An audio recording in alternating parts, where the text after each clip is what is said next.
malam Na'am. kace mi wai ba mace guda Uwar gida mace guda ciwo ce. Bi samun sauki, uku gadara, hudu warkewa. Dan mace guda in ta cika ta kase ta kwanan aure ma sai ta ga kamar taimaka maka ne take ba dan halinka ba. Wata ma sai kun yi randebu da rana. Tana ƴa mashin huda ta koma cikin yara ta kwanta, ka zunguri kafarta ta camiki yaro kama kuka. Mace guda tana mai da namiji ladihi ga ka ci ka koshi ga ta bayan ka ji ba husu wuce ma ba ta tashi. Kuma in ta cika ta kase ta in ka shekara 20 da mace guda ba ta ma a dawo lahiya ba ta Allah ba da sa'a ba ta kwana aure da kai ta barka hwalo kwance.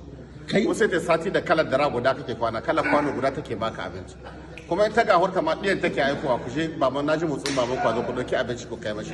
Kuma ka shekara 20 da mace guda in ka ce zaka ƙara aure sai an samu yan uba sun kewa ka gidan tururuwa sau 3 sannan a roki gafara wurin uwar gida ta yi shawara da ɗiyanta. Baban kwazo da mummunan magana ana zama na hana so ka jaraba cikin gida a zaman.